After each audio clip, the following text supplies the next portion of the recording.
Once you win it, and you've got to go all the way to the end.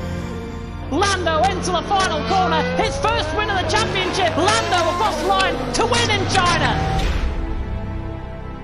Because you commit yourself to such a level where there is no compromise. You give everything you have. The strategy paid off. He had one of the best hits I've ever seen on the medium tires. Nick Valdellen wins the Monaco Grand Prix. Deep in towards the final chicane. Rudy's trying to go for it on the inside. There's still both wheels involved. Megan Will's obstacles gone round. Oh my word! And you need more than anything a very clear mind to understand exactly when is the moment to be aggressive, when is the moment to be calculated. He's spun. Brendan's spun. Oh, wing image. Oh, Brendan's out. He's out of the race. Oh my God, he's out of the race. When you are under a lot of pressure, in a critical moment, in a championship or in a particular race, it's the one that can put together the combination between aggressivity and calculating things that will get the best result.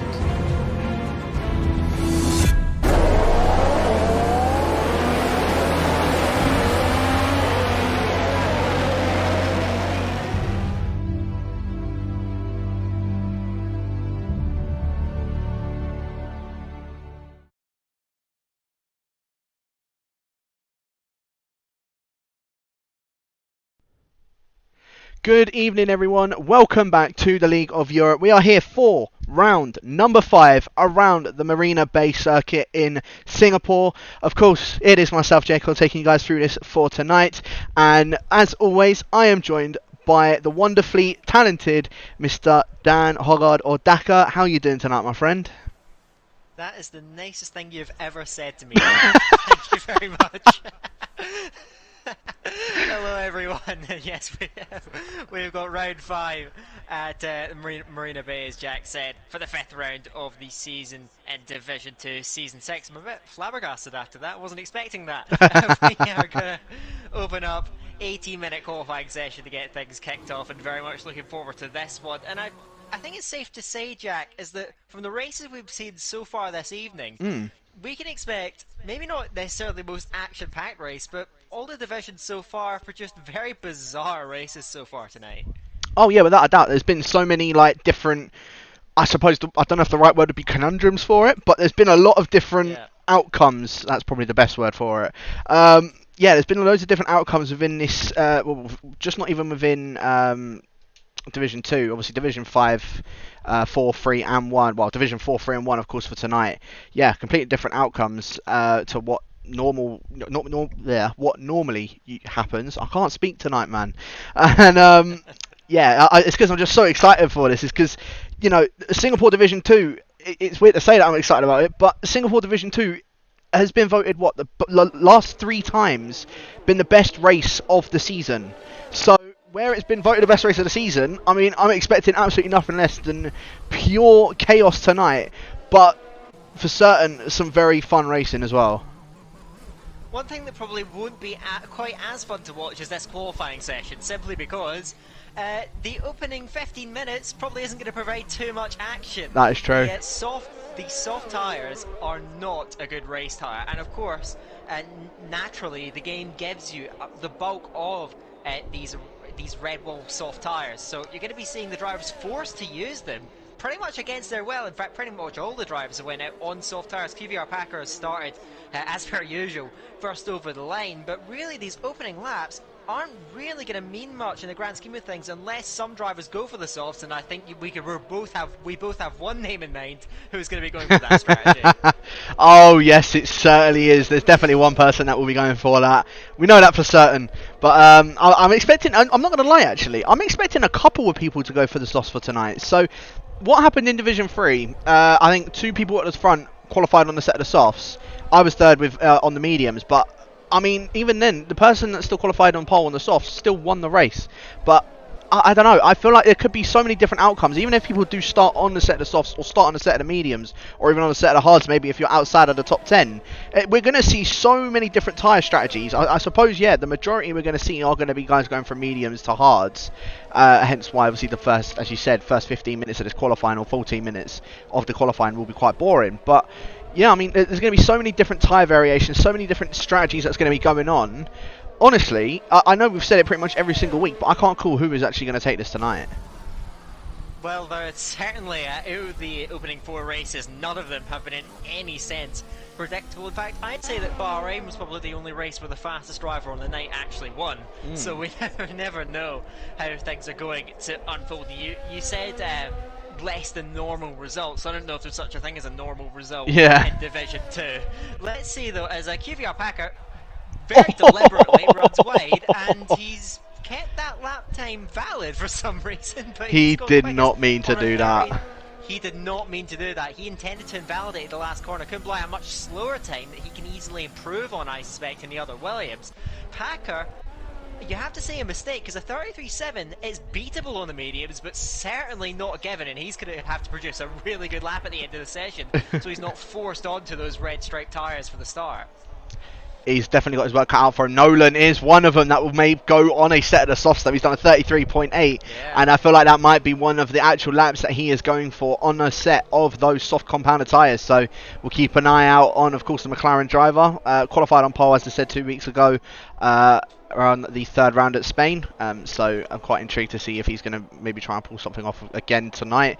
I said it's not particularly a bad strategy to go on a set of the softs. It's just the slower one of the two for the medium to hard as well. The medium to hard is definitely where you want to be. And plus, from I think the tyre delta between the softs and the mediums was about 0.6, but they last a lot longer than what the set of the softs do. So that's why I think everyone is going for a set of the medium tyres, either on their second runs or their final runs. I'm expecting a couple to maybe go on their second runs. I can see Gary's trying to maybe go for a set of mediums, but I'm expecting a few of them to go for their second runs, really just so then if they need to put in a soft lap at the end, they will go ahead and put on a set of the soft tyres to go for a quick lap at the end. But obviously, as I said, I think majority of people, they're just going to go for a set of the mediums. Only 10 people with set times, and really I think there's only 3 of them, I would say, that are around where they should be if they were going on a set of the softs, of obviously Packer, Nolan and Rudy. So I don't know, I really don't know how this is going to play out tonight, Dan. I think the fastest medium times you'd expect to be dipping into the 33s as well. So I don't think that Packer intended to go for it, but at the end of the day, he may well be forced onto that strategy with the time he set. Nolan definitely appears to be going for a soft start, which of course, if you, I was going to say lack the quali pace, but Ariel Nolan has a pole position this season, so it's hard to go against that. But yeah, it's going to be fascinating because also Division 1 was won by that soft starting strategy. It's not in theory the quickest strategy to go for, but really, given how unpredictable the races are, I'm not sure if there is such a thing as a good or bad strategy to start on for these races. You just have no idea how things are going to unfold. Not going to see many other valid laps outside the 10 we've already got. Certainly most people on the softs haven't gone all out. We can say that with quite a bit of confidence, I think. Are we seeing a couple of cars affecting the mediums? In fact, Gary is... I'm just watching Gary in the pit lane. He's actually exiting on the mediums now. Not sure what he's going for in strategy. Killer Blue may well be doing something similar. A few drivers fighting the mediums in the pit lane, but Gary's going out on track, which I find very interesting. Because XL Gary committing early, does that mean he's going for softs at the end of the session, do you think? Possibly. As I said, it's going to be one of those he needs to get. If he gets the time on the board on the mediums, then that's fine. It's just really trying to find if he can get a good time on a set of the softs. If he has to go out on them again, Zaldemar is currently on a lap. He's sort of on the set of the softs, weaving around, coming through the penultimate corner and the final corner now, slowing down. So yeah, he's not going to be putting that time on the board. Well, he will be, but it's a 35.8 into P10, just behind XL Larkin as well, who's also done a 35.8 on a set of the softs. But yeah, Gary going out on a set of the mediums is going to be the one to bite the bullet, I suppose, to start off with. It's going to make that a bit interesting because, yeah, I mean, as you said, Gary going to try and, you know, go for that run now. And then if he needs to obviously come back in, as I said, chuck on a set of soft tyres, he's got the free will to do that. Yeah, certainly. Of course, you may be giving up a little bit of time based on track evolution. The guys going out at the end of the session will benefit from that. Interestingly enough, the top two in the session right now, Packer and Nolan, have also gone out on mediums. Now, like I said, a 33.7, 33.8, they are beatable times on the mediums, but in Division 2, very, very difficult. I don't think you'll be seeing many times quicker than that through the evening.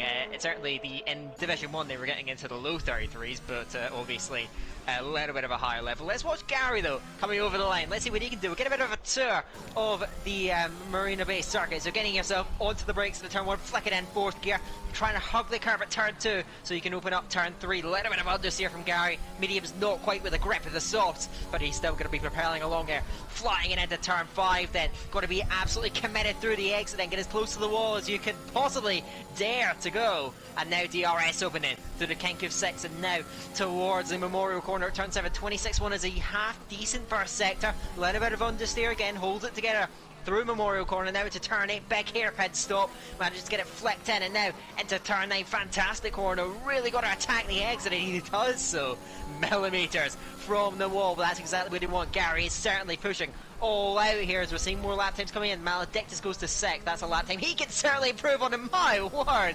incredibly close to the wall at turn 11. Gary is really leaving it all out there. Of course, we still wait and see if he's going to go out on soft at the end of the session. Much more marginal middle sector then. 102.5 is pretty decent through the first 2 sectors, but I think you can go quicker than that. Let's see what Gary can do in this last sector now. Is he going to go all the way through the line? We'll keep an eye out. Now, hooking the car over the curb through turn 17, holding it together. Now, underneath the grandstand in a spectacular section of track here at the Singapore circuit, right up against the wall, practically grazing it as he headed now to turn 21, again right up against the wall. Got to be committed. There'll be a little bit of turbulent air for the car up ahead of TDB, but he's going to stay planted all the way through. A 34.4, fairly decent time at the moment for XL Gary. 34.4 goes 4th at the moment. Top medium runner. We'll see how the rest of the times are going to start to come in. QVR Packer has invalidated his lap on the mediums and is going to the pit lane. So we saw that accidental 33.7 really on the soft. Nolan is out there as well, so I'm intrigued to see Ariel Nolan. Can he possibly improve? He's also backed off, so at the moment those top 2 looks like they're resigning themselves to a soft strategy by the looks of things. I think they might have to, you know, because it's, and same with Rudy. Rudy's also tried to go for a set of the mediums, and he's also invalidated on his lap as well. So we're going to see a lot of invalidations coming through at the moment. Yeah, I mean, a few more guys going out on a set of softs just to try and get more of a feel of the track, try and obviously get that track evolution sorted out. One that hasn't set an up as of yet, Nico, just coming through the bridge section now and around the hairpin. Yeah, as I said, the Spaniard, he's trying to just sort of try and get a few more laps on the board on the set of the softs, and same with TDB just behind him, just to try and, you know, gauge what they can do. As Slash is actually retired from the session in the pit lane, which I don't get why, because he's already in P11 with a 35.7. I don't know if he meant to do that or not, but I'll tell you what's quite interesting is TDB done a 101.9 in the middle sector. He looks like he is going for this lap, as Hardy a 34.0 on a set of the medium tyres. TDB and Nico both coming around the final corner. Killer Blue with a 33.9. TDB does completely back off on that lap time. It's a 34.6 for the Dutchman on those soft tyres. So that was a very quick lap from him indeed, considering that he backed off right at the end of that lap as well. So yeah, definitely a good lap from him for sure. Old School's gone up into 8th position, and in fact it's purple in sector 2, and as I said, we know he's going for the set of soft tyres, so keep an eye on what he is going to end up doing. Car Mentalist, only just behind him, has also done a 34.990 on a set of the softs. But yeah, Killer Blue, the one that's actually the highest positioned at the moment on a set of the medium tyres, is Old School going to try and challenge with Packer and Nolan for that top spot on a set of the soft tyres around the final 2 corners. He invalidates on the final one, and it was a 34.3 that would have put him up just up ahead of Gary, but still remains down in P8 for the moment. I think Gary probably just held his breath when that came around, and sort of it was a quicker lap than him, but yeah, I suppose he can just sort of relax from that one now. But yeah, I mean, still another 5.5 minutes left to go in this qualifying session. Killer Blue on the 33.9 on the mediums. Obviously Nolan and Packer up front on a set of the soft tyres at this present moment. But yeah, Killer and Hardy rounding out that second row currently. I don't know, this could be quite an interesting race, you know, Dan. It's shaping up that way because I think we get we might get more soft starters than we may have previously anticipated. Yeah. So this will be very interesting. Killer Blue, fantastic lap into the 33s on mediums, and welcome to season 6, XL Hardy. He's had a difficult start to this season, but that is a really, really good effort as well. Just a 10th behind Killer Blue, who of course has a pole position to his name this season, looking to get his season back on track after a tough run of races after that brilliant race win in Bahrain. So he's P3 at the moment, Packer on top, but we still really haven't seen full commitment from most of the drivers just yet. And these last 5 minutes is where you're going to be seeing that, I suspect. So let's see what happens then. Looking at the tyres that are selected, I'm seeing a lot of medium runners out there now, so it looks like the majority are going to go for those mediums if they can, but of course may not be quite a guarantee, and it's going to be interesting to see that mix of medium and soft. I thought the vast majority would be mediums, but I think that we may be seeing, I'd say it would still be a high majority on the mediums, but maybe a few more soft runners,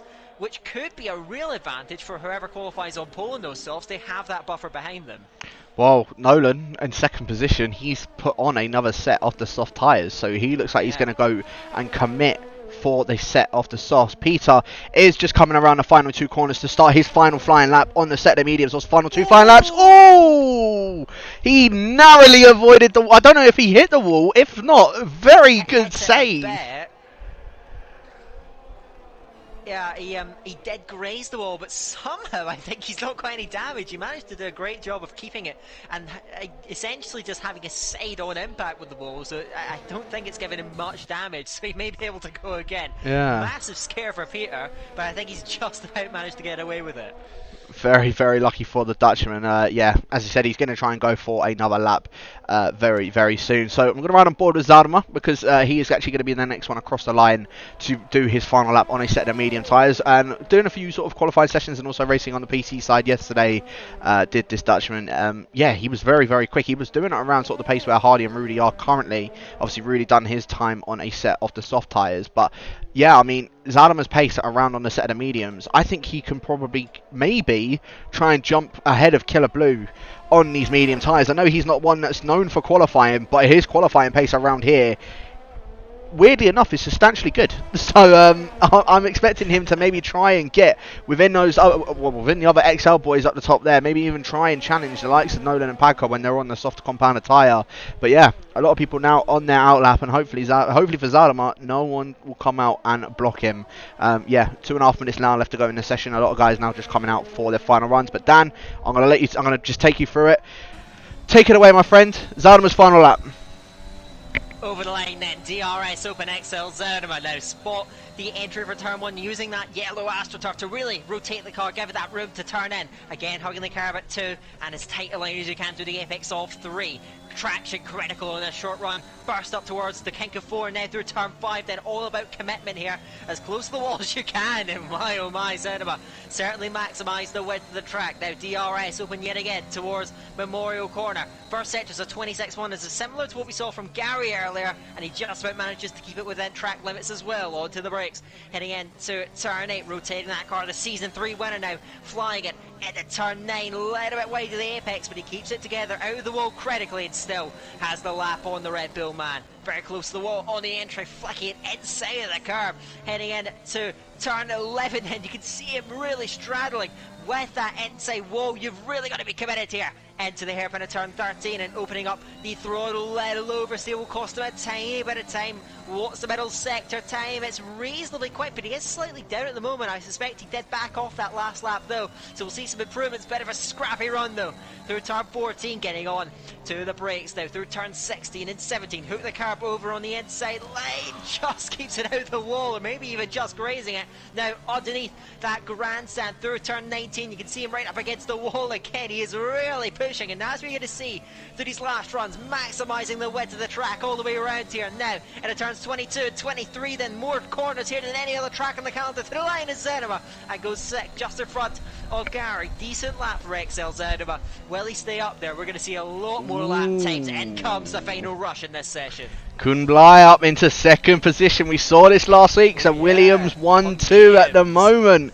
33.871, 7 thousandths faster than Nolan, as you said, on a set of the medium tyres. So very good lap from Kumbla. Nolan is coming across the line though, and a 33.6 actually didn't get counted. He went a bit too wide at the final corner, and it gave him a this and next lap invalidation. It discounted his fastest lap literally as he came across the line. So Nolan isn't going to be able to get another time on the board. P3 is the best he's going to get. TDB comes across the line to put it into P5 with a 33.979, so another one into the set or into the 33s. Gary did come across the line to do a 34.452 on his final run, and we're now going to be starting to see a lot more guys on their final run. Rudy, I think, is going to be the next one across the line. He comes entirely the final two corners. It was only a slight improvement. That wouldn't have put him really anywhere anyway, so P7 is where the Dutchman will be starting. The bad thing for him though, he's on the set of the soft tyres. That's what he qualified on with that time, so unfortunately for him, he's going to be in 7th on the softs. A massive disadvantage for him. That Scream coming across the line, pops it into P4 on the soft tyres, 33.895. I believe that was Matt Tibos coming across the line just to pip Zarema, 34.183. As what have you just seen, Dan? Assassin out the final corner, right to the wall. That's his session over. Knuth goes second, just by Packer. Kublai, a 33.6 on medium, storms to the top. Now, what's his teammate Packer got? It's not going to be enough, and he's forced onto the soft tires. Nolan will be as well. Red Bull up to the line. That's old school. He goes 7th on a 33.9. He's in an awkward spot ahead of the race as well. Killer Blue was up, but it validates, backs off. Then Larkin, then the defending champion, last season's winner here, is 14th and invalid on the last lap of the session. Do we have anything more to come in? Peter has backed off. Gary behind him is on a cool down lap. Nico, I think, is backed off as well. I think that is going to be just about it. Yeah, that is the end of qualifying. And Kumbla, what a scorching lap. Great lap from Knuth as well. The championship leader showing he's got some quality and quality as well. Packer, that invalidation, or that anti-invalidation I should say at the start, really hurting him. But Kumbla, what a storming lap. Pole possession here at Singapore. Of course, he got nearly got pole possession last time out in Silverstone, and on the medium tyres, wow, he is in such a powerful position ahead of the race. Storming lap from Kumbla. And the best thing about it for him, the one that's behind him, is his teammate on a set of the softs. They could just, well, Packer, all he has to do really, just completely hold up the rest of the grid. Kumbla, he's got as much clean air as he can possibly get. Packer, though, the thing is, he will get the better start on those set of soft tyres, but then come lap 2 of the race, that's that done. Like, his tyres will be dead. Kumbla's one will be so much better. I wouldn't even really say for Packer to try and challenge his teammate. I would just let Kumbla go. If it's a case of the a strategy side for the Williams, Kumbla really just needs to get away from his teammate. Just get his teammate just to hold everybody else up. And I think this is really the Dutchman's race to lose now. I don't think I think just by this qualifying alone, I already think he's taken the race win. But yeah, I mean, as I said, I'll run you quickly through the rest of the qualifying. So Kumbla and Packer, the front row for the Williams. Knuth in 3rd, our championship leader, with Nolan in 4th on a set of the softs. Das Scream in 5th on a set of the softs. Killer in 6th on the mediums. Old School in 7th on the softs. TDB in 8th. Hardy in 9th. Rudy riding out the top 10 on the set of the softs. Maledictus in 11th. Matt Tibos 12th. Zarema 13th. Larkin 14th. Gary 15th. Nico 16th. P2 in 17th. Car Mentalist 18th/19th. And Assassin, obviously with that spin on the final corner on the final lap, ends up at the very back of the grid.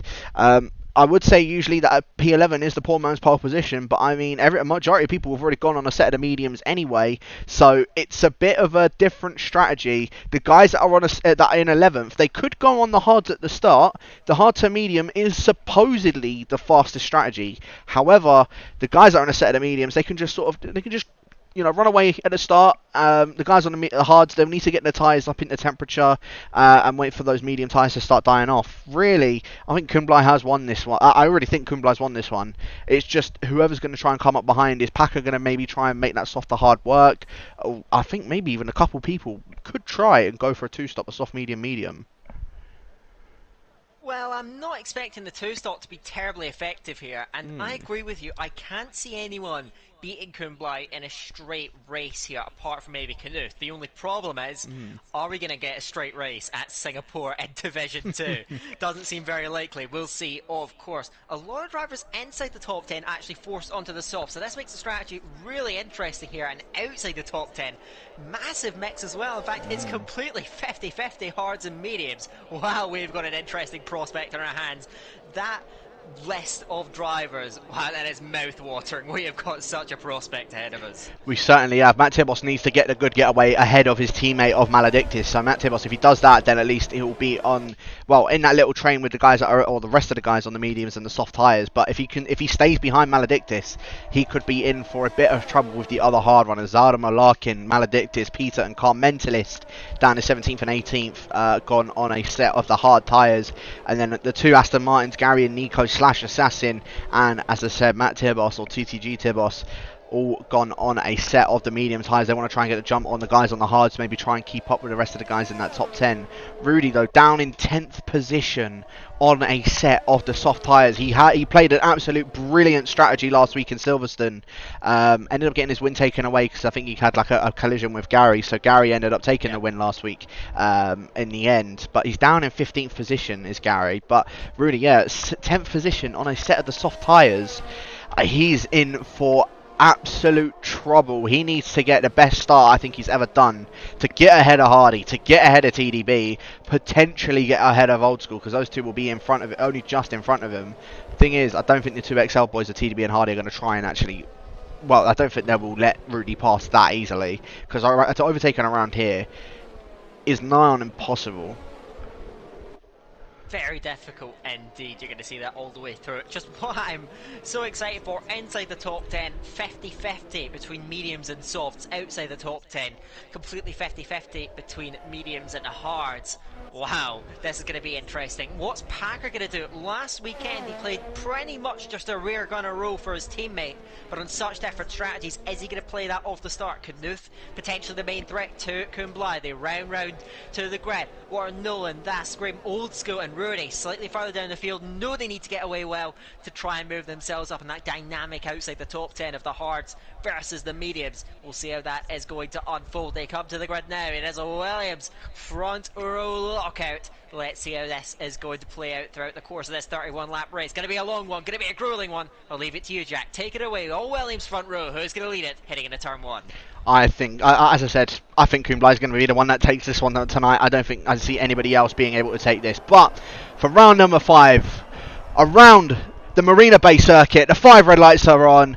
They are out, and it's lights out, and away we go. Packer looking like he actually got a better start of the two, but behind him, Knuth getting the best start, almost a 2011 that we saw between the two Ferraris and the Red Bull. Sorry, no, it was a bit further than that, but 2016, sorry. But luckily, do back out. Kumbli does still lead in the end. Packer does remain in second. Knuth in third. Nolan down, keeping fourth. Scream in fifth. Killer Blue in sixth. Old School in seventh. Rudy just behind him jumps up into 8th position. TDB, I don't know what has happened to him at the start, but I don't know if his time is completely desynced or what, but I can see just in front Old School trying to go for a move on Killer Blue down in towards turn number 5. Killer Blue does go a little bit wide, and Old School going to hold it down that inside and keep the outside, of course, for the next corner, and gets that move done. So Old School on those set of soft tyres jumps up ahead of Killer Blue. That's not what Killer Blue would have wanted. Down into 7th position now goes the Mercedes driver, but the top 5 all keeping the same positions. Kumbli though and Packer, that was a very scary start for the pair of them. Knuth, I'm sure,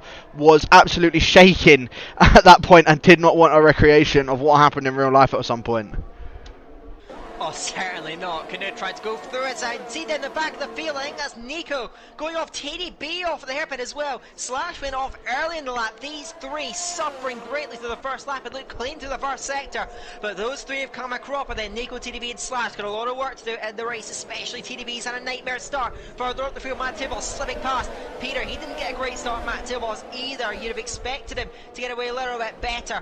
on those mediums, but it hasn't quite worked out the way he wanted to. Zoudema away very well on the hards, leading that train at the moment, just behind Hardy. They cross over onto the first lap. It is Kumbulai leading from his teammate Packer. You can see now as the timing glitch to the standings do glitch out a little bit, but we'll see how everything stands. Looks fairly single file at the moment. Assassin lining up. Peter doesn't go for the move, but they all just sit in, and as you can see further down the field then, it's Nico and it's TDB into the pit lane. I think they came together at the hairpin at turn 13, and that's a major setback then. They have really suffered in the first lap of this race. Yeah, they must have came together. There's no way, especially they're both in the pits right now as well. Slash not also having a very good start, having a bit of a spin under the bridge section as well. But look at that, Kumbulai already almost a second away from his teammate. In fact, it's 1.1 seconds. Now that the timers have started to fix themselves, yeah, 1.1 seconds. So Packer's just going to play the number 2 role, the Valtteri Bottas role as I like to call it, just hold up the rest of this grid. Kumbulai, it will just be allowed to just sail away, and Packer, as I said, because it's not very easy to overtake around here, realistically, Packer, all he's got to do, just drive his race, really. And as long as he keeps it ahead of Knuth and Nolan in the straights, as I said, I feel like Kumbulai's already won this race, just purely the fact of how far he is already up ahead. However, he has completely run out of ERS. He's already down, well, he is derating, sorry, already on lap 2. So the Dutchman, I don't know if he meant to use as much ERS as he already did, but he's used quite a bit of ERS already. On that last lap as well, I saw Hardy going a little bit wide at the final corner, I think trying to avoid hitting his teammate of Rudy, and Zoudema doing a very good job on these hard tyres. The hards, I think, are supposed to be about 8 tenths or 9 tenths slower than a set of the medium tyres. So Zoudema doing well to keep up in this train with all of these guys. He's going to have a bit of an advantage come towards the end of the race if he can stay within the train of all of the rest of these medium runners. But DRS now wide open, and Packer, I don't think you're going to get any DRS to your teammate, and you're going to be under threat from Knuth. Knuth, I wonder if we're going to see him get a move done on Packer, Dan. What do you reckon? He needs to try as soon as he can, because those soft tyres run out of grip very, very quickly. Even at lap 3, he's going to start to suffer. The mediums do drop off as well, but a little bit slower. As further down the field, Killer Blue breezes past Old School. We saw Old School get through this very corner on the first lap of the race, and Rooney tries to follow through on his fellow soft runner. Doesn't quite get the move done, though, in the Haas. He got through on his teammate. Bit of squabbling between the Haas drivers early on. Further down the field, Gary as well. Scrapping on Maledictus, the Aston Martin on mediums, gets in front then and moving his way forward, but Killer Blue making that move on Old School, and Old School looks to be really, really struggling at the moment now, Jack. You can see just a lot of oddness here in the car. I don't know if he's got slight damage or if he is just struggling out there, but Rudy is all over it. You can see the car of Old School washing across the track surface, and now really trying to get to him, won't get him because now the DRS active for all of these guys. Very difficult to be able to try and make these moves stick, but at the moment then Rudy hassling Old School, and Knuth will try and get onto Packer. Packer holding on pretty solidly for the moment now, but I think now around about this time, lap 3-4, the softs are going to drop off and the medium runners are going to be flying at them. Packer is going to be heavily stressed on the defence as Knuth comes at him.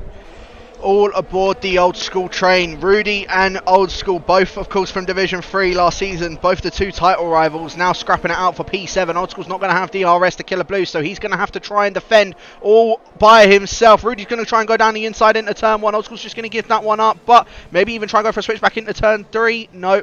The Dutchman does come out on top. However, Old School's then going to get DRS on Rudy. So these 2 guys on the set of the softs, look how much the top 5 have already gotten well ahead as Hardy, I think, just clipped the back of Old School. But the thing is, Old School's got DRS onto the back of Rudy, so Hardy isn't going to be able to go for any sort of move. And this is all going to hinder the rest of the guys behind him that are on a set of the mediums, that are on a set of the hards, because these softs, yeah, they've dropped off already. And, well, with these 2 scrapping it out in 7th and 8th, well, the rest of the medium and the hard runners, they're going to be joining this train, and they're not going to be able to get any sort of move done, because it's just going to be one big DRS train from 7th down to 17th. All 10 cars, or even 11 cars if you include 7th as well. All 11 cars battling it out for that 7th position. Now, the problem is, it's not going to help those medium and hard runners. They need to get past them ASAP, and it all starts with XL Hardy. He's looking like he can try and get a better run out of this hairpin. However, Old School just got better traction coming out of it, so he's not going to be able to get any sort of move done coming down in towards this 90-degree right-hander.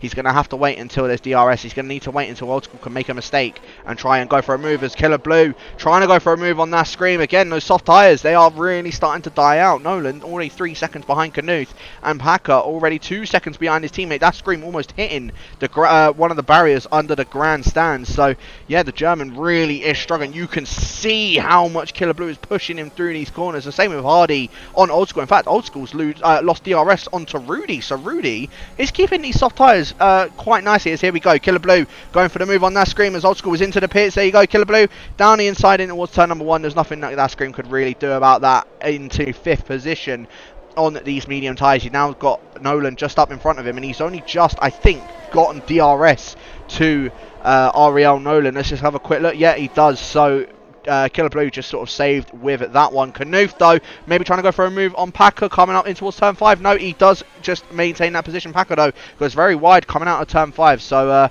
might a bit too naughty with that one was the American, but still holds on. As I said, this is allowing Kumblai just to shoot off into the distance. 2.5 seconds now, and there's nothing that the German can do about it. He needs to get past Packer quick time. The problem is that it's, as I said, it's not hard, it's not easy to overtake around Singapore. He needs to really do it just on a DRS straight. And well, we've got one coming up after this hairpin. Just the question is he going to be able to get that move done? Is he going to get a better traction coming out of it?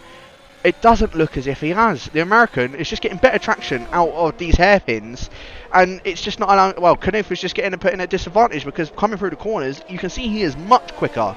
Just the only problem, he can't get a move done on the straight. So, unfortunately for him, he's at a bit of a hindrance. And same with now Killer Blue because he's all over the back of Nolan. And all in the meantime, Kumblai draws further and further clear of his teammate. 2.5 seconds now the gap. Packer's held onto those tires pretty well, much better than any of the other soft runners have managed, but he is actually going to dive to the pit lane, so he's thinking about his own race. And Knuth released to chase after Kumblai, but the gap has already extended, the damage already pretty much done. Killer Blue now has got to get a move on here. He's attacking Nolan towards turn 1. Nolan a little bit defensive, but he doesn't need to. Killer a little bit too far adrift. He doesn't want to take too many risks here, but look at the understeer. The McLaren then washing across the track surface, and now the Mercedes looks to attack. Not near enough at a turn 5, but I think he'll easily get through on this straight then under Raffles Boulevard. Yeah, there's nothing that Nolan can do then. Through goes Calvo to P3 on the road then, and he can get after the top 2, but like I said, with Knuth and Kumblai, the damage already done. Hardy lining up his teammate, doesn't get through. Matt Tibos attacking his teammate as well, does get through. De facto teammate for tonight, Matt Tibos has a reserve, but he does get through on Maledictus, who slips back, and look at this train now behind Rudy. His teammate Hardy all over him, can't get through. Hardy, the 4th highest of the medium runners. But now these guys are starting to come in. You can see Packer in for Hards is going to get a bit of an undercut, so maybe he can try and stay in front of the Hards, take a while to get up to temperature, though. It's Hardy very close and hitting the back of his teammate. Rudy holding him back big time there. Hardy has got to get through now. Where's Rudy going to go? He's going to pull over. He's going to allow his teammate to get to the inside. So through goes Hardy up to P6. Runs a little bit deep, but Rudy's not going to have the traction to fight that back. So through it goes Hardy to P6. Now chasing down Nolan and Nascream, who must be in this lap. The softs have nothing left to give there, Jack. You can see them washing across the track surface, sliding in the rear. Nolan, the leader of these guys, that's going to have to pit now because the softs are done, and a soft to hard strategy is going to be what's going to have to work. So Nolan comes in, that Scream comes in, and they're all going to make that strategy, apart from Moody, who still stays out there. He's going to hold them all up then. A massive train behind him now. Certainly are. Matt Tibos all over the back of XL. Gary not going to be able to get a move done going on towards turn number 1, but you can see Rudy, he's got that red light flashing on the back of his car. You can see he has been defending for his life. Zaldemar on a set of the hard tyres is all over the back of the Dutchman as Nolan and Nascream coming out of the pits. I think they're going to come out, yeah, they are well behind Packers. So all of that holding up from Rudy, it's just allowed the American to get the undercut on all of those guys. I think Packers still going to be in a very good position at the end of this race. It's just the only problem for the rest of the guys is they are stuck behind the only soft runner that hasn't come into the pits yet, which is Rudy, and it's just going to give him a massive disadvantage as Maledictus losing not 1 but 2 positions coming through a few of these turns. I don't know if he's lagged out or what, because it looks as if it's an AI that's taking control of his car. No, XL Larkin a big lunge at turn 8 from the defending champion. Maledictus had to get out of it. It was very deep from Larkin, and Peter just said, thank you very much. That position is mine, good sir. And he slips through into P10 then. The third highest of the hard runners, but Zauma is having an absolute storming race at the moment, up in 6th on that hard compound.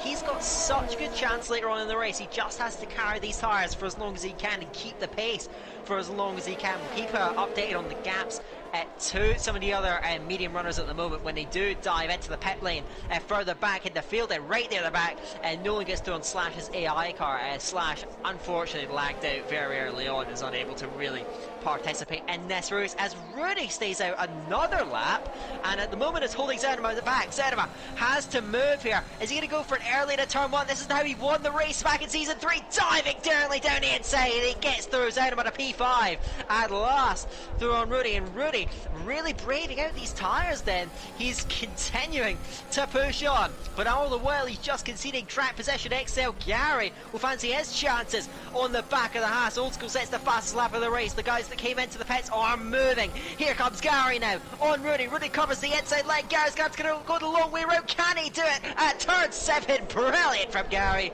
sweeping round, and in the end Rudy just a sitting duck there. He's doing all he can to defend. He's defending for his life, as you said, but simply doesn't have the grip. And Matt Tibos and the Alpine is all over the rear wing of the Haas driver.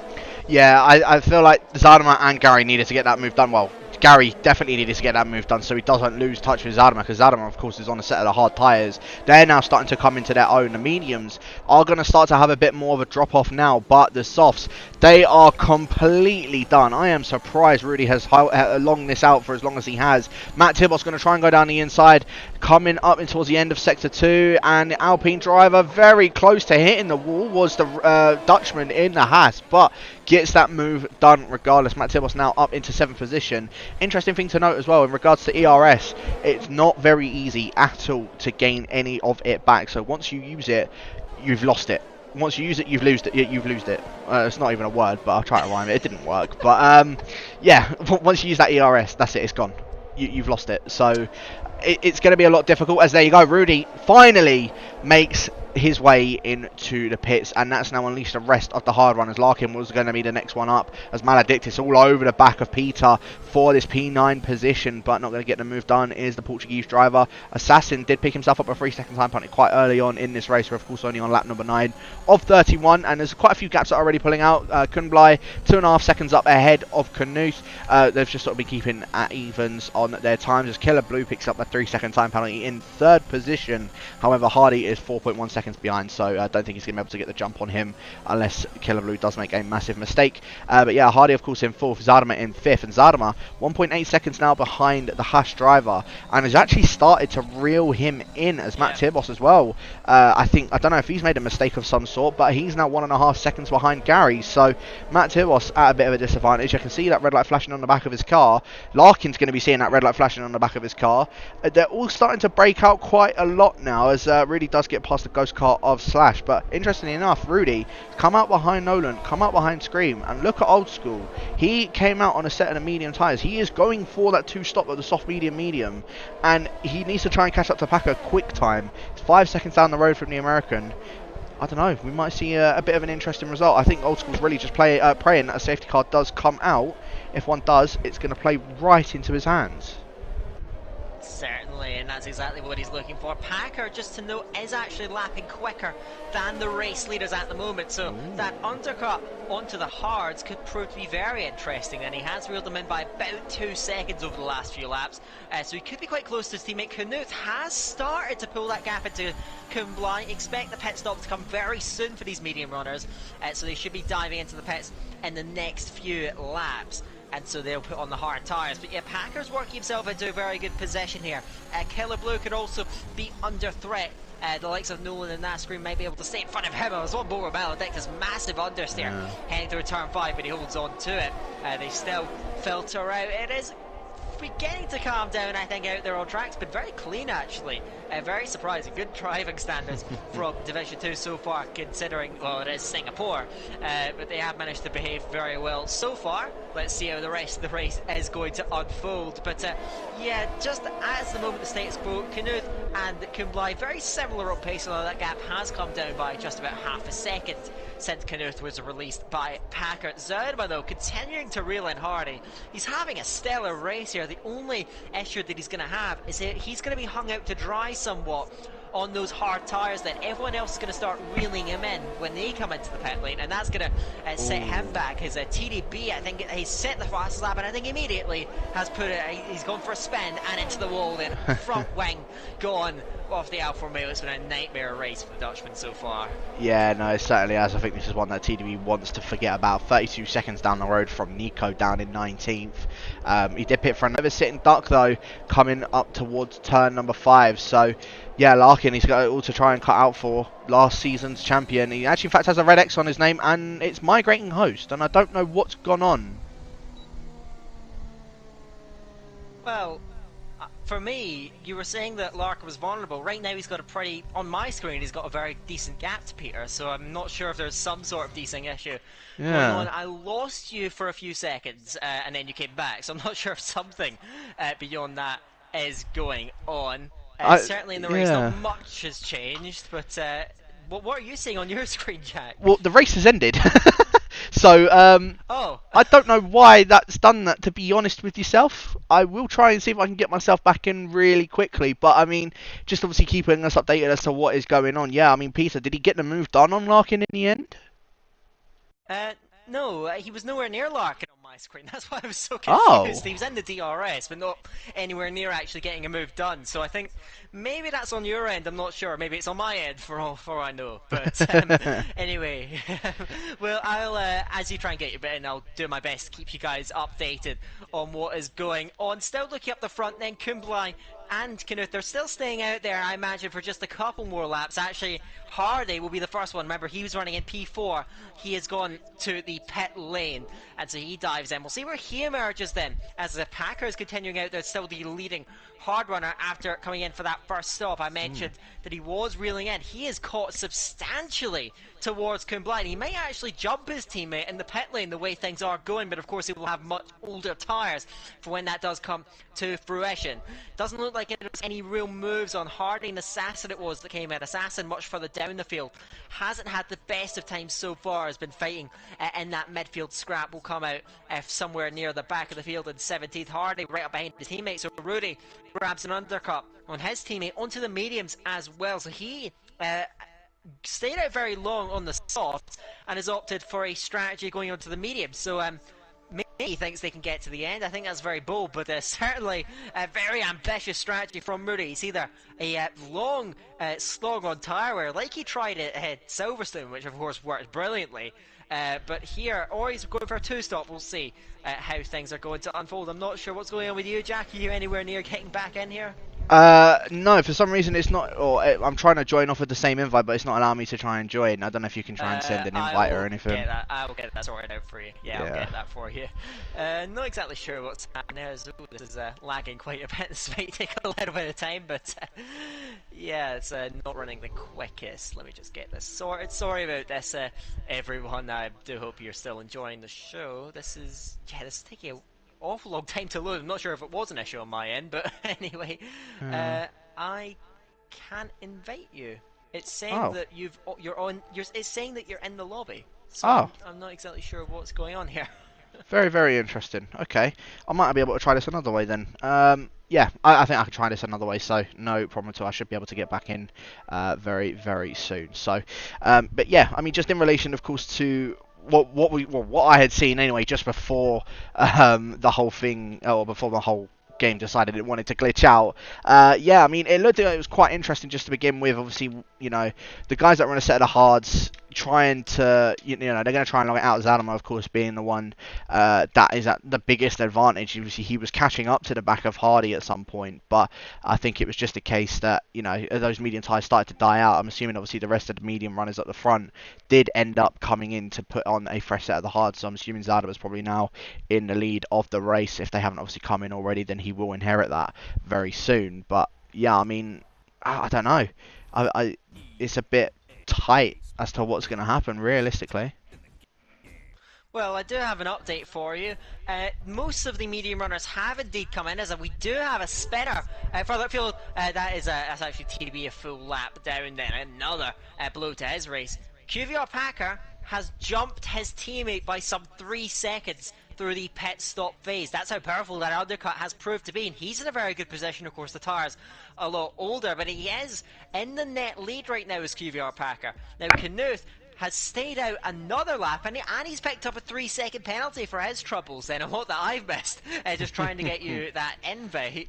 But yeah, so Knuth taking another blow as Gary is another medium runner to dive in. Knuth really the only one that hasn't come in at this stage, so he's really stretching that out. He's got to be a bit careful here. Killer Blue wasn't all that far behind him. I think he should still be just about fine. It's Old School actually that could be in a position to be quite awkward for TVG Knuth. He's a few seconds behind Kumblai at this moment, who is beginning to reel in his teammate already as those hards come up to temperature. There are still 5 guys out there on the hards at the moment. Knuth leading the race, then it's Zauderer from Larkin, from Peter, from Maledictus, from Carmentalist. That is the order, the running order of those hard runners. Any more updates, Jack? Are you closer to getting this sorted out? I should be able to be in very, very soon. I've just sort of joined on another account, so I'm hoping that's just going to work. It does say I'm loading in, so I should be all good to show the stream very, very shortly. But yeah, I mean, again, as I said, it's quite interesting, obviously, like what's been going on. Well, I haven't been able to see, obviously, what has been going on, but it does sound like things are starting to kick off a bit more now once people have have made their pit stops. I'm assuming Old School would have gotten quite a few jumps on a few of the other guys, because he went on a set of mediums from a set of the soft tires, so he's probably trying to get a bit more of a gap, trying to sort of play that annoying role, but it helps out Zauderer massively by playing that annoying role. I think he's really trying to do what Packer was doing, the annoying number 2, as I like to call it. Yeah, I feel like Old School's just trying to sort of do that, help out Zauderer as much as he possibly can. As there we go, I believe I'm back in the session. It is lagging quite a bit, however, but I am back into the session, so hopefully all is well. It is lagging very much on my screen for some strange reason. I don't know what is going on, but yeah, I am definitely back in the session. Okay, well, we've got a bit of action here immediately out on track. That is Old School and Knuth. Knuth stayed out very long, and he's come out side by side with Old School in bang wheels there. The Alfa Romeo and the Red Bull, wheel to wheel, heading down towards turn 5 then as they head towards Raffles Boulevard, still side by side. Knuth tries to brave it out around the outside. No DRS for either of them, and as Assassin is out, heading out of turn 23. What's going to happen there is Old School stays in front of Knuth, still yellows there. I think that Assassin's car will get itself cleared. Barely disappointing though for Ariel Assassin, who is going to slip well out of contention. Of course, no points are going to be given out for the man who's currently 7th in the championship. We saw him drive brilliantly at Spain, but since then hasn't quite gone quite as well. Still then, as it does clear itself. Yeah, Knuth out behind Old School, and that puts him at threat from Killer Blue and from Nolan as that Scream, the other Ferrari, has gone for a spin. I'm not sure if you can see any of this, Jack. Is everything fine on your end? It's still jumping quite a bit. I'm looking at a few of the battles, like between Knuth and Old School, and obviously Old School still ahead of the German driver, and Maledictus just losing a position to Carmentalist as well. But it's so jumpy, it's like it's only getting a couple of frames per second. I don't know what is going on. I'll see if I can get this sorted out ASAP. I'm sorry to everyone that's trying to watch the stream. I will quickly just flip it over and hope I can get this sorted out, but I don't know what is going on with my game. I really don't. I don't know what is going on. Well, I guess as it's hard to track, I'll try and continue to keep you updated on this race at the moment. Just to note here, the hard runner, well, not the guys that have head onto hards from the mediums, they are beginning to catch the rear of the hard train. Packer up behind Maledictus, and his teammate Kumblai has caught him rapidly. And now with Knuth, now he moves past Old School now, heading towards the Memorial Corner. There's nothing Old School could do, and Knuth finally will get through. But of course, some 6 seconds adrift of his rival Kumblai in this race, and with a penalty for his troubles as well. So Packer from Kumbly. Kumbly, as I mentioned, has reeled in his teammate rapidly. You should expect him to get through very, very shortly. Packer, I don't think, is going to put up too much of a fight. Zauma still decently far ahead of these guys at the moment, some 10-11 seconds as it stands. Of course, he will come out some way behind him, but could certainly be on for a top 5 as Packer does allow his teammate through, heading into turn 14. So through goes Kumbly to P6 on the road and a net lead by some margin. He looks very comfortable at the front of this race, but still half the race to go. Anything can certainly happen. And the closing stages here at Singapore. We're looking now, essentially waiting for when these hard runners are going to come in. It won't be too long, I imagine. Maybe a few more laps. Zaunuma leads Larkin by just over 3 seconds. That's been the status quo. Those guys have been very similar on pace through this stint, as Maledictus is the first of the hard runners really to come in. He was right at the back of the fitness. 2 penalties in quick succession for Peter and for Carmentalist, who were in that hard train, right at the rear of it. So they're going to have a really tough time of moving their way through. Maledictus, we can get a bit of an indication. He was about 10 seconds really behind Zaunuma. He's going to come out a long way down, but of course he will have those mediums and will try and fight his way back through. A man who's 4th in the championships, had a great season so far. And now Old School under more pressure. Killer Blue will slip past him, heading in to turn 7 at Memorial Corner. So Killer Blue at the moment trying to chase a podium. Knuth a couple of seconds up the road, but on slightly fresher tyres. Old School slipping back, will surely have to pit again. And I think points could be very difficult for the Red Bull. It's such a big pit lane loss here.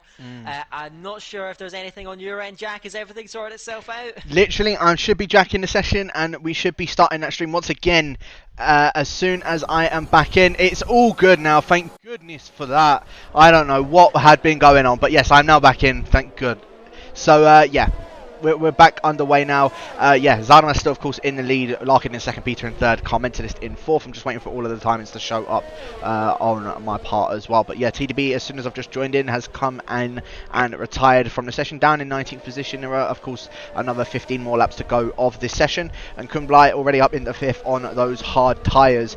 Packer, of course, did manage to get a bit more of a closer gap to his teammate, and I think to my knowledge as well, the hard tyres, they don't pretend to sort of particularly drop off, as Carmentalist gonna be one of the first ones on a set of the hard tyres to come in and try and go for a different strategy, as Peter down in is actually had a spin at turn 2 and is now down in the 5th position. He's lost 2 positions to the QVR boys. Kumbly now only 5.5 seconds behind Larkin. Zaunuma and Larkin, I think they're going to need to start trying to look behind very soon, because they're going to be under pressure by these 2 QVR boys. Yes, certainly. But I think it will be a few laps. Yeah, I think I can expect Zaunuma and Larkin to pit very shortly. We've already seen Carmentalist, and we have seen Maledictus come in. Maledictus jumping Carmentalist by some margin. He was right behind him, right in front of him, I should say, for most of the stint. So yeah, 3 seconds of an undercut, that is very, very powerful. Of course, you want to measure it so you're not dropping off too much at the end of the medium stint, but I expect pit stops from Zaunuma and Larkin, and especially Peter, who we saw make that mistake. He's got Knuth all over him then, so Alfa Romeo chasing down AlphaTauri out there on the road, but I think that Knuth is going to have to wait for just one more sector. He's got increasing pressure though from Killer Blue 295, who continues to hunt him down. Of course, they both have 3 seconds of penalties, so that's an even playing field. And now Knuth, as Packer picks up a penalty, which could have put him at real risk. These guys are going to catch him, and he's got older tyres, as now Peter allows Knuth through then.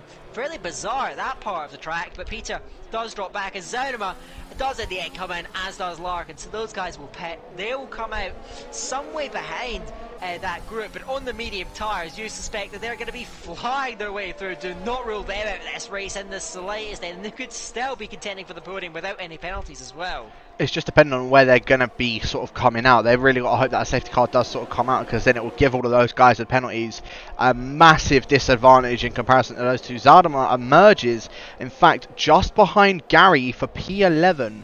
And as I said, overtaking around here, it's not the easiest to do by any means. So he's going to need to have a bit of a challenge to try and catch up to his fellow XL compadre, and then get past him, and then catch up to the rest of the guys as well. As Hardy all over the back of Nolan. They've been sort of going at it for a couple of laps now, and Hardy can't seem to find any sort of inroads on the McLaren driver up in front.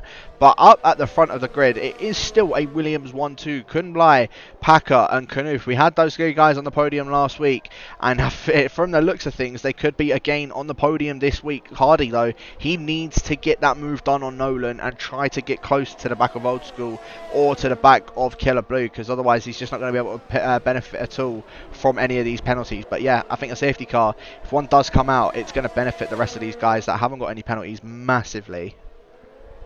Certainly in the field we've got stop Hardy, big launch in turn 14, he's deep, oh! and Nolan's into the wall. Hardy went it too hot, I think, then enforces Nolan out when Nolan dives it back, and there's contact between them, and round goes the McLaren. Drama here on lap 19 in Singapore.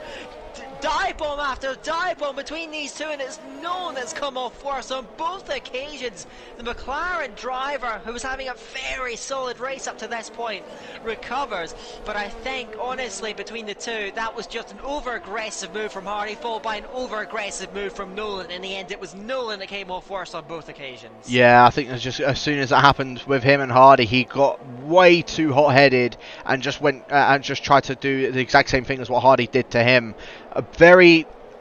Not a very good move from Hardy by any means at all. That was, I think that was a bit too overly ambitious, and just, well, I feel like we're going to be seeing some stewards reports coming in straight after this race from there.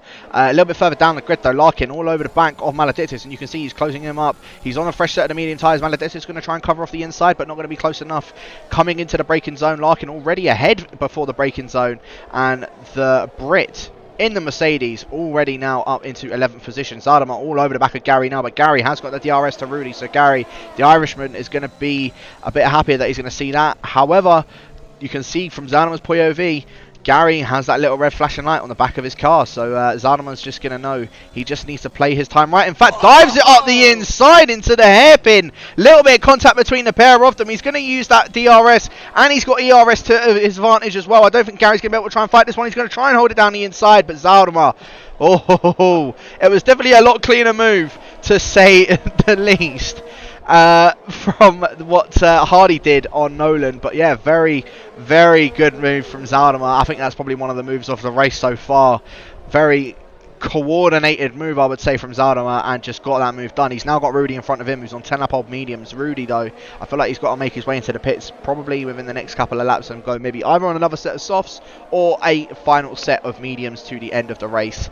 I don't know. Or if Rudy can, he might even try and hold these mediums out until the end of the race. It's a tall order, but it was done earlier as Larkin getting a move done on Gary's. Gary's like that at the session. Yeah, Gary is gone. So that is Gary out, and that's going to allow all these guys through. Better disappointment for XL Gary. He can try and get in as quickly as he can, but that is massively setting him back in the context of this race, in the context of this championship. He's second in the race at the moment. Now, Zadama outside of Rudy. Rudy tries to dive it back, can't do it though, and through goes Zadama. He's able to brake so much later, so much more grip. He is flying as XL Zadama, and so is XL Larkin, who has been tracking the Red Bull, chasing him down all the way through, and is now closer than ever. So he can try and put some pressure on Zadama as well as down the back of the field. It's another accident, another incident with that scream. He's had a nightmare race. Is now Carmentelis throwing Gary's AI car, who continues to slip back. We're gonna have to keep an eye on this because Zadama and Larkin flying through. I don't think there's going to be moves heading into this last sector really, though. Larkin inside of Rudy. Rudy can't hold this one back. XL Larkin runs it a bit wide, but he will hold on to P9. Now chase down Zadama up the road. So those two continuing to move through. Up at the front though, I just want to point out the Williams guys, it's so often been Packer playing the rear gunner role for Kunblai. Now Kunblai is doing his teammate a favour by allowing him to set in the DRS, and Knuth cannot get to them, as I think the timings are reset. I think Gary has managed to get himself back in. That's why you're seeing the timings disappear, at least on my end. I'm not sure about you, Jack, as we continue to track Zadama and Matt Tibos. Then Matt Tibos will try and hold him off. He's got no penalties as well, so he could still get a good result here. But look at the grip, and Zadama's into the back of him. I'm not sure if he's got away with that. There was definite contact. Zadama Looks like he's still just about fine. He's got loads of grip, but he's still on the back of the Alpine now. DRS for the pair of them, but there's nothing he can do. Wow! Right up the right-hand side. Zaruma, bravery, commitment, but that's what you needed. Through he goes, Zaruma. Didn't get much space then, but he does find the move. Zaruma now to P7. Bit of a scrape with Matt Tibos, but I think he's got away with it. And now he has got that P5 still occupied by Old School in his sights. Old School is, as you said, playing that annoying role, and he is frustrating the living daylights out of XL Hardy. They cannot get through, but Zaruma right with him. Is he going to try to do it again? That screen has gone out just before the pit lane is now to the inside. Goes Zaruma.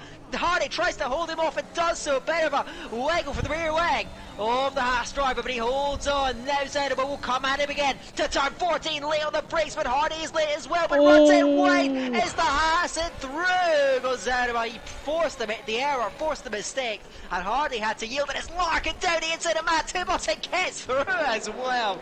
An overtaking masterclass from that pairing. And they move up in a P6 and P8. Old School at the head of the train has done everything he can with those tyres, but ultimately XL Zaruma will surely get through on this lap. He's had a dramatic lap as Zaruma, but he will, I imagine, just cruise past his teammate. He won't put up too much of a fight. Larkin, we saw a phenomenal race last season as Zaruma does get through on Old School. Larkin with a great move in a Top 1 that won him the race last season. Doesn't quite manage it this time on Hardy, but he's all over him, right with him. Up at the front, but now Zaruma to P5. He's released after the guys in front with a penalty. What are the possibilities for the Red Bull? Still flying his way through the order, and still nearly 9 laps to go in the race as now Larkin attacks Hardy. It's all so close. There's so many battles going on. A little bit further down the field as well. Carmentalist and Rudy both going at it. There's just literally, there's so many battles that's going on. Maledictus, Matt Tibos changing. Rudy, Carmentalist, they both changed. And in fact, Carmentalist and Rudy both side by side coming through turn 6. It's such good and close racing between all of these guys. Those two in Division 3 last season, as well as Peter's retired from the session in the pits. But Carmentalist gets that move done on Rudy in the end. Larkin got the move done on Hardy. Zaruma, look, he's already 2 seconds up ahead of Old School. I don't think Old School's going to... Well, Old School's going to try and fight this one quite a bit, but I don't think he's going to be able to do anything. Larkin, he's going to try and get a better traction.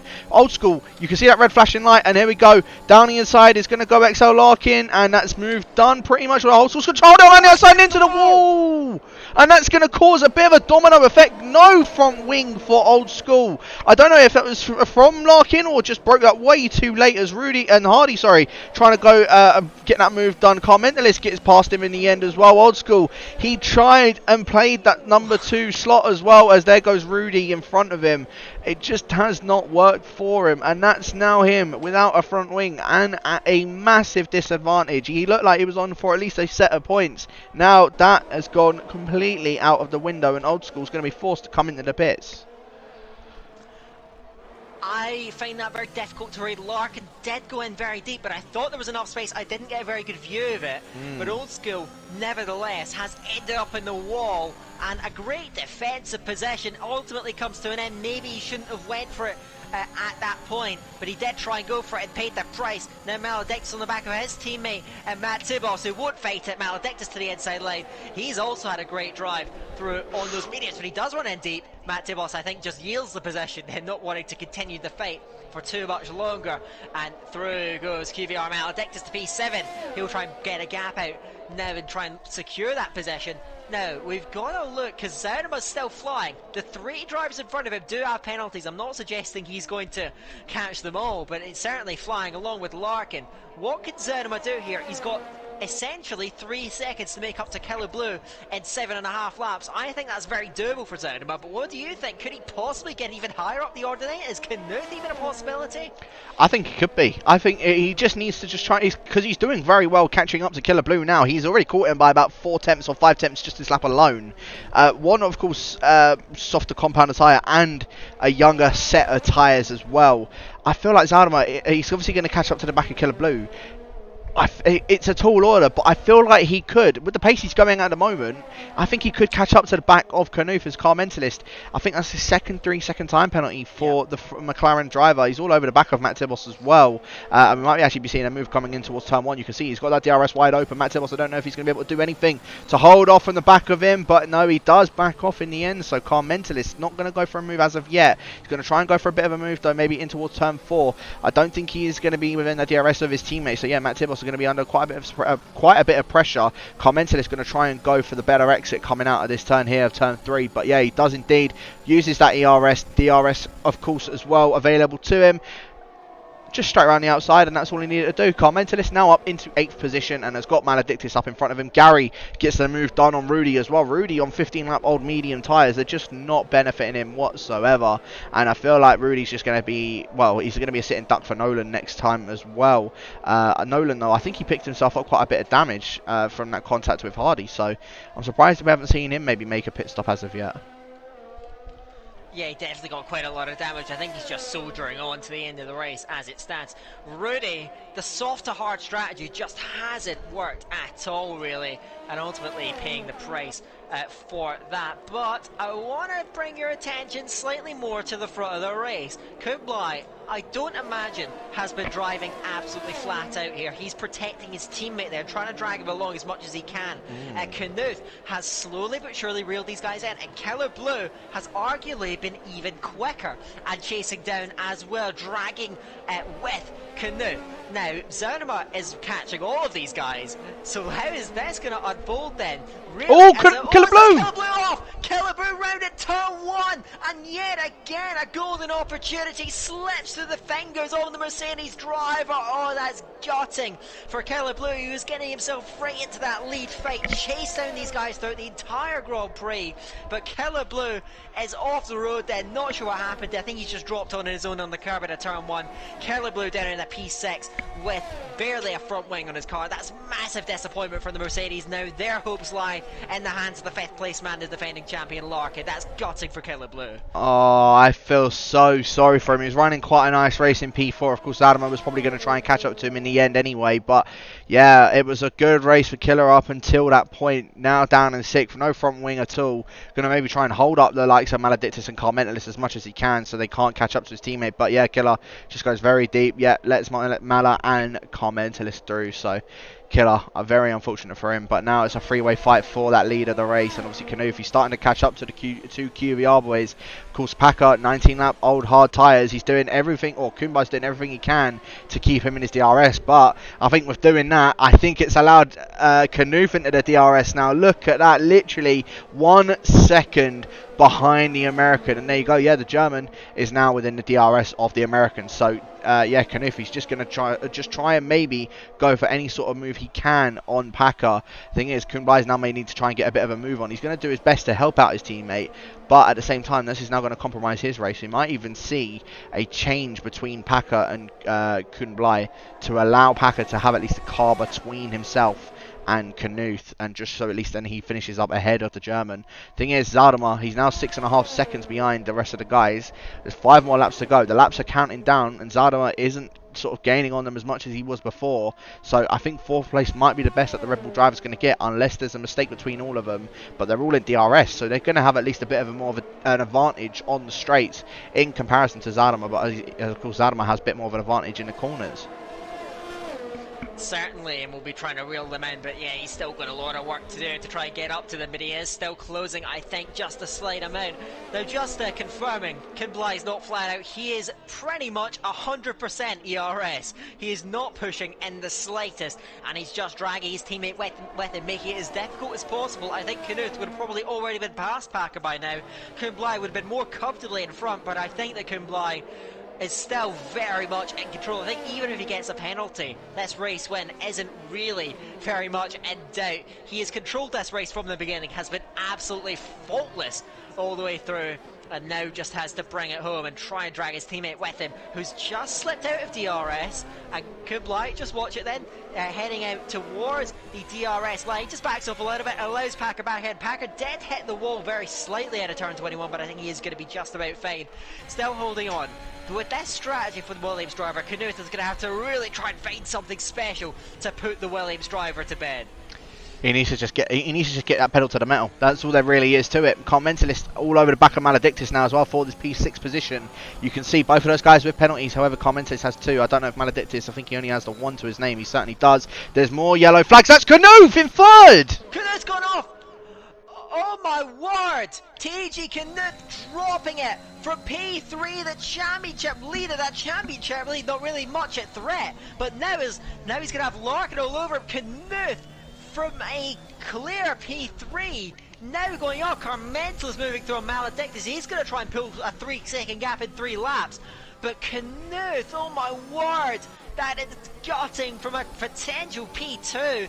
Now down in a P4, he's got Larkin with him without a penalty. It won't cost him overly. I think he can still hang on to a P5 for the end of the race. He just needs to keep that car on the road. But Knuth, massively gutting then.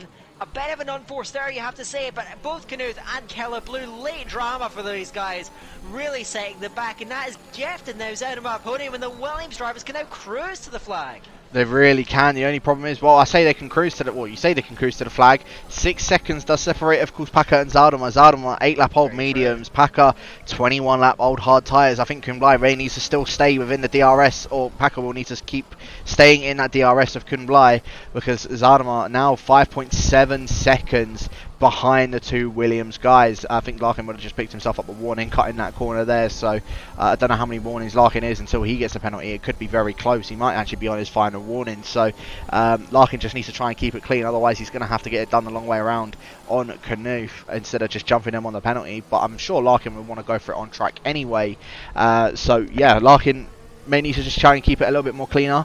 However, yeah, he's doing a pretty good job. Of course, him, Zardoma, both started on a set of the hards, now on a set of the mediums. They have done a very good job from where they both started. I think it was down in, what, 12th and 14th they started. So, yeah, a very good job from the pair of them. Carmentalist started down in, I think it was 17th, and is now up into 6th. Granted, he has 2 penalties to his name, but he's only going to drop that one to Maledictus behind him. So, yeah. It's been a good show from the guys that started on a set of the hards coming onto the set of the mediums.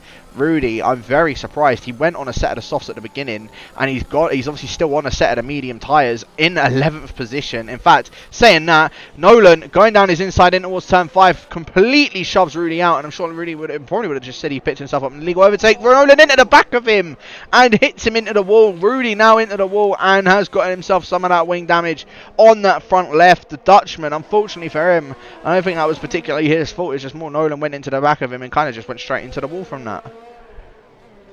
Well, I think he may have been going into the wall anyway, to be honest. I'm not sure. There was contact with Nolan for sure. I'm not sure how much it actually affected the trajectory of Rudy's car. Could have been. Great strategy from Rudy, but in the end hasn't really worked out. Zonema. Oh, you are. I think your point about Zonema was very valid. 4.5 seconds to Packer. With 2 laps to go, he might just nick this P2 with Packer's penalty. So Zonema coming into it, he is so comfortable around this track. He's had scorching pace all the way through and has made that strategy work then. We see what a strategy can do when it's executed perfectly. Somehow we're not going to get a safety car from this Singapore Grand Prix, remarkably so. But we've got to keep an eye on that battle for P2. That is going down right to the wire. We'll keep an eye out on how that one is going to unfold. We have still got Larkin on Knuth, but of course Larkin doesn't need to get through. Quite simply happy to sit in behind Hardy and Matt Tibos, though. That's a battle on track that's going to go down to the wire, and Hardy chasing down Matt Tibos towards turn 7, goes down the inside very late on the brakes. Can he get it stopped and turn in? Yes, he can, but Matt Tibos fights back outside of turn 8, and Hardy again. So late on the brakes and so brave. Matt Tibos tries to fight it, can't get through. Hardy, well, often that aggression hasn't quite worked throughout this race, but it worked beautifully on that occasion. He went in deep, managed to hold on all the way through. Matt Tibos couldn't find a response. Through goes Hardy, and he may well have snatched that P8, and I don't think the others can respond now.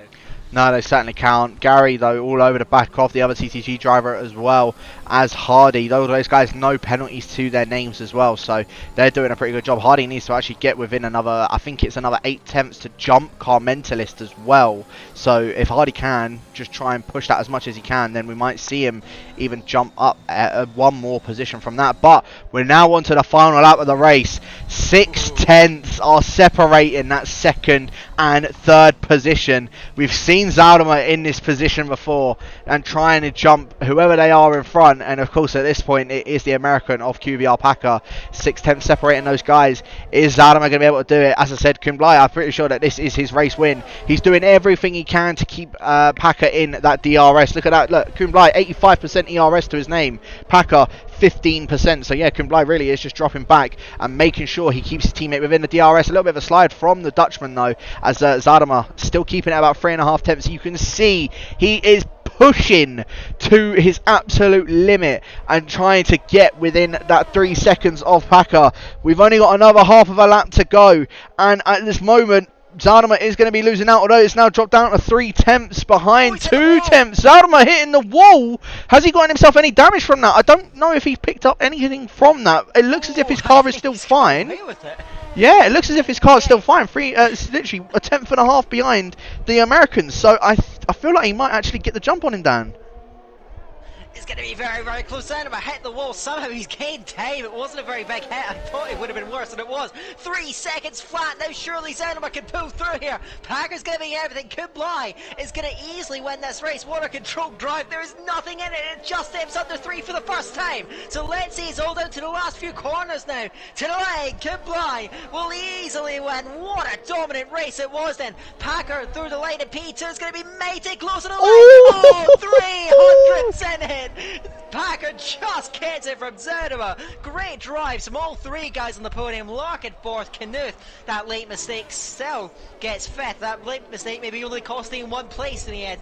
Maledictus gets 6th. Carmental's penalties drop him to 7th, but he will hold on to that. Matt Tibos wins through in the end, so Hardy must have had an error on the last lap because he's dropped down behind these guys and finishes 10th. So Hardy down in 10th. Nolan will cross 11th from Killer Blue, who looks to pick up the last point. We'll see. I think he will just about hang on from Rudy and Nico. That is going to be it then. Whoa, what a thrilling finale we've had. Kumblai wins, Packer 2nd, Zaldimer 3rd. That was the Singapore Grand Prix, and wow, it may not have been as action-packed, but I have to say, a Singapore race without a safety car, that is no mean feat. A great display of driving, maybe got a bit scrappy at some points. Carmentalus gets the Driver of the Day award. I'll get the guys, and you can maybe run through the results afterwards. Great drive from Kumblai, though, never looked like being denied. Yeah, as I said, as soon as that qualifying lap came in from him on pole, that was it. I knew he wasn't. It was Kumblai's quite easily. So, yeah, very good win indeed from the Dutchman, and fair play to him. As I said, Packer played the Ray Gunner perfectly for him as well, and ended up finishing in that 2nd position. So he also had a very, very good drive. Both of the Williams obviously 1-2, and I think, if I'm not mistaken, oh no, Kumblai's not actually as far as I thought he was, so yeah, I thought he might have jumped up quite a bit, but I think he actually still does jump up to 2nd in the championship, with obviously Gary only picking up 4 points to his name. Killer Blue picks himself up 2 as well. Old School ended up not picking up any points. Maledictus in 6th. So yeah, there's quite a few different jumps, but running through the grid anyway. So Kumblai and Packer, of course, 1-2 for the Williams. Very good drives from the pair of them. Where they started is where they finished. Zaldimer from 13th on the grid up into the podium position, only 300ths shy from that 2nd position. Larkin in 4th, with Knuth in 5th, Maledictus in 6th, Carmentalist 7th, Matt Tibos 8th, Gary 9th, Hardy rounding out the top 10, Nolan in 11th, Killer Blue rounding out the final points position, Nico, Rudy, Old School Slash and Peter, and then a few of the other guys that were unfortunately had DNF'd, obviously, of Dash Scream, TDB as well. Very unfortunate for all of those guys, as well as Assassin 2. So yeah, I mean, it wasn't as action packed, like as you said. However, it was a very good race nonetheless, and obviously, unfortunately, I'm sorry that we couldn't sort of catch quite a bit of that. For some reason, the game just decided it wanted to boot me out of it and just didn't want to let me back in. When it did, it just lagged to absolute oblivion, so I can only apologise in regards to that one. But we're starting to get a few of the podium guys now into the party, and you know what? We'll start from. Oh, in fact, actually, no, our race winner did end up coming in first. So, Kunblai, well. Once again, back onto the podium. Very good race. Yeah, very good race from both you and the Williams boys. Yeah, I mean, I can see at the end you guys are playing a massive team game, but I mean, taking your first win in Division 2, very good race from you, my friend. Talk us through that one. Yeah, it felt amazing tonight. The quali lap was actually my best of the day, and then we controlled the race with Becky behind me. And then we got the 1-2, so I'm so happy with this. Yeah, as I said, it was a very good drive from obviously both you and Packer as well. Yeah, as I said, started on pole, finished it where you started, especially when you're on a set of medium tyres. Towards the end of the race, as I said, I know that you had about 80 or 90 odd % ERS that was left. I'm assuming that you was just trying to keep it so that Packer would stay up ahead of the likes of Knuth and Zardemer in the end as well. Am I right in saying that? Yeah, you're totally right. I didn't burn any ERS to let Becker in my DRS. DRS. So you're just making sure that he finished up ahead of the rest of the guys? Yeah, we had the gap, so it was nice teamwork. Only just. Yeah, only just. Yeah, it's 33,000, so... Very, very close indeed. Amazing teamwork. Yeah, no, as I said, you two played that perfectly. Obviously, Packer playing the rear gunner at the beginning of the race, you playing it at the end of the race to try and help him out. Yeah. Very good coordination between the pair of you. Yeah, both of you guys, as I said, having a very good result tonight. Obviously, next week we are around the Paul Ricard. Is that a track that also favours yourself, or is that one that you might tend to sort of struggle around? Because I know that circuit is a bit of a 50-50 for a lot of people. Are you one that is a favour of that track? I didn't like the track in the when it came on the game at first for the last few games, but now in pre-season, the social race, a good performance. So I think it's a good track. It might be. Of course. So I'm looking forward to next week. You're looking forward to it. That's what I wanted to hear. No worries at all. Dan, you got any questions for Kunblai for tonight? Yeah, certainly, because I think I'm not sure if you agree, Jeff. I think that was probably the most dominant and controlled drive that we've seen from anyone so far this season. I think the only one that really comes close is Keller back at Bahrain, and even that was a real scrap. But is this? Can we expect this from you? Of course, we've seen you denied of being able to do championship fights in Division 2 over the last few seasons, but given a controlled, race like this, can you expect more of those throughout the rest of the season? Yeah, I hope so. It was my goal to win this race and then really start a championship fight. So the first step is done, so now I need to perform the next races as well. Excellent, thanks very much, mate. And I think I'll hand back over to you, Jack, to take us through our second place finisher, only just Packer. Yeah, very, very close indeed, my American friend. Yeah, P2, as I said, I know you was playing the I say you was playing the rear gunner. Obviously, starting on those soft tyres, going all the way back to qualifying, you definitely did not mean to do that, did you? Well, I'm sure if you were watching on board with me, you saw that I went way wide at the final corner, and it was still valid. But anyways, it ended up working out in the end. I tried to do 2 medium runs in the middle and at the end of quali, but I just couldn't get a lap together. So, it ended up playing out very well. So yeah, I guess I'm happy, but it would have been nice to start on the mediums. It would have been a little bit less stressful, and I think I'd be a little bit less sweaty sitting in this chair right now.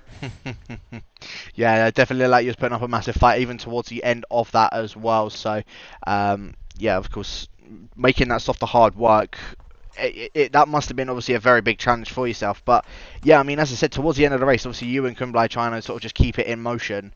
Was you worried when Knuth was starting to catch up, or even when Zardemer was literally probably about a piece of paper length behind you in the end after that penalty. Was that something you was trying to, try and get that massive gap as much as you could, and hence obviously why Kublai was trying to get that DRS and helping you out as well? Was that like probably the part where it was a bit more challenging, especially considering the hards were quite hard, quite worn as well? If I could, there was a few moments with the hards that were a little bit questionable, but I would, overall the stint, they felt actually really nice. I didn't expect it to be that bad, or that good. I thought the tire wear was going to be, or the tire wear or whatever, however it felt, it was going to be a lot worse than that. But it was actually really nice. I was able to push and be pretty confident.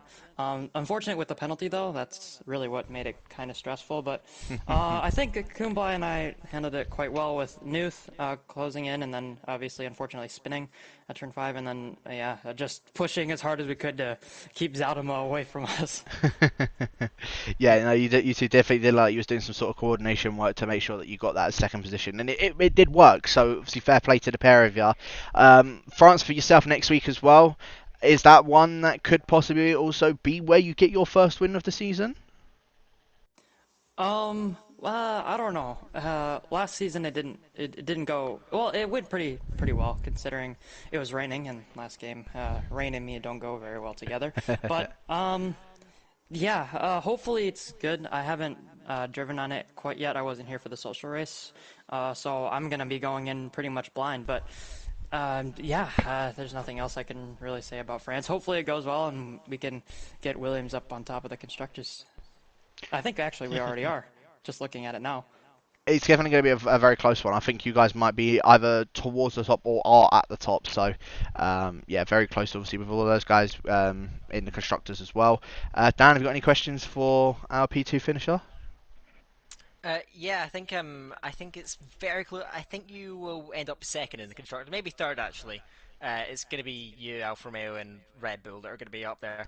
But I guess my question for you is that over the last 2 races we've seen, and I guess Kublai can add on this, we've seen you guys working together as a unit essentially through both the races. Is that what we can expect from you guys going forward, or have these races just the circumstances really allowed that to happen?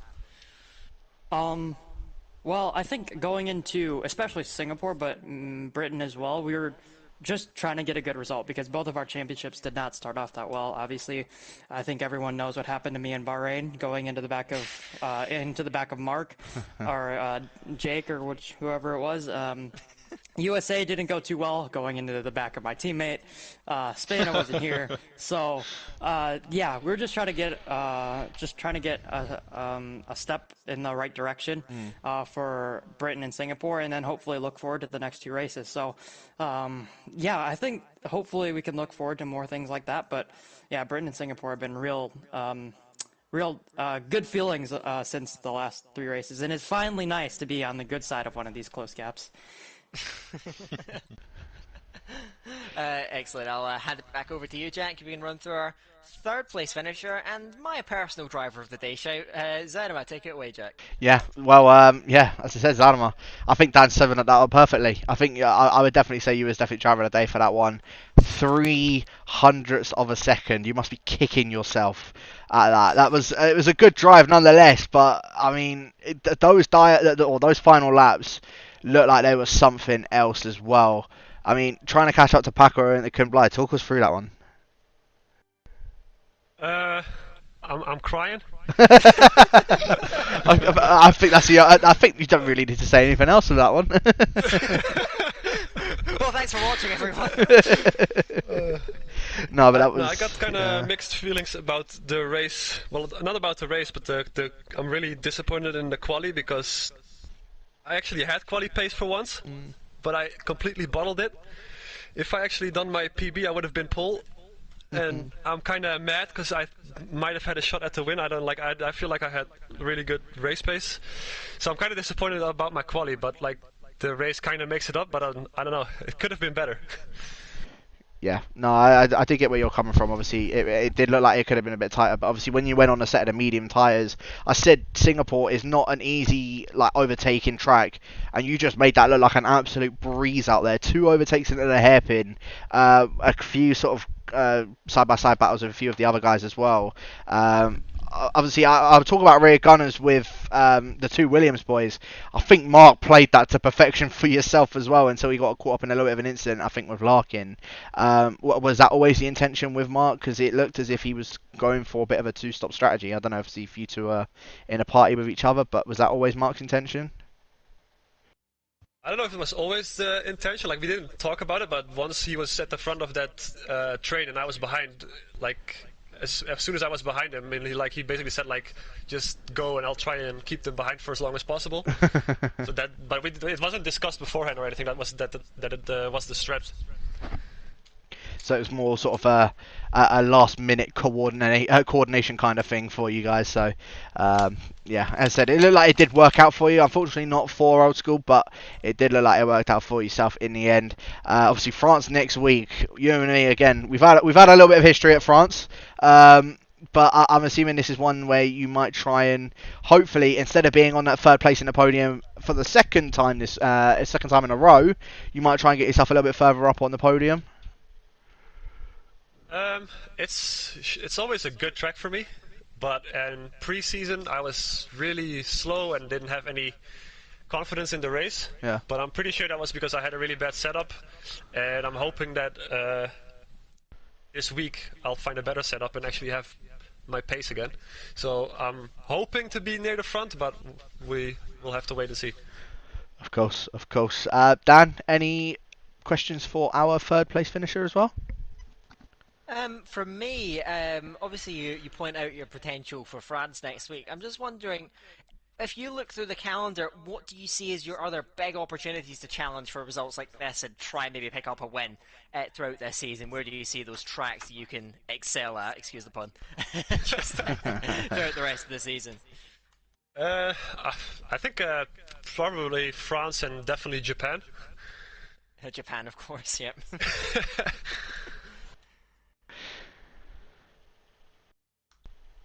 Awkward. Okay.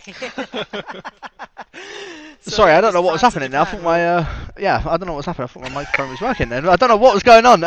Yeah, no, I mean, in the end, yeah, it did look like it sort of worked out for you. I guess you were going to be waiting until those tracks come around, but I mean, obviously France next week.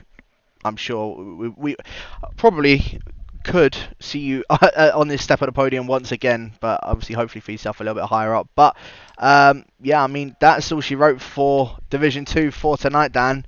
I mean, as I said, it wasn't as enthralling as what it was in the previous seasons. However, it did look like it still played out to be a very good race in the end. Obviously, that final podium position was very close. I'm sure we'll see quite a few stewards' reports. Any sort of final words for what we've seen for tonight? Yeah, I think actually for the first 20 laps, the driving standards were absolutely perfect. There were a few incidents near the end, particularly in that midfield, but overall for Singapore, pretty good show from the drivers. I'm looking forward to seeing things continue to be tidied up. I think it's got a little bit better throughout the season in general. Of course, we want to see that, but overall, great action-packed race, and that championship lead of Canute is still only chipped away at, but I think we can see hopefully a great fight going forward. But yeah, another great race, and I'm very much looking forward to the rest of the season. Still a long way to go though. We're only just about a quarter of the way through, so we've still got a long way to go. Can't wait to see how the rest of this season unfolds. France next week though, let's get it out there. I can't wait to get back on track next time out. 100%. But yeah, as I said, make sure you guys do check out. Of course, next week we are racing around the circuit Paul Ricard. Of course, at the same times as always, PC Friday 8 PM British Standard Time, and then on the Saturdays we've got Division 1, 3 and 4 at 6:30 PM British Standard Time or UK time, and Division 2 and Division 5 at 8:10 British Standard Time as well. Thank you to everybody for tuning in for tonight. Again, apologies about what happened in the middle of the stream. Hopefully we won't have the same thing that happens next week, but we will catch you guys, as I said, next week for round number 6 around the circuit Paul Ricard.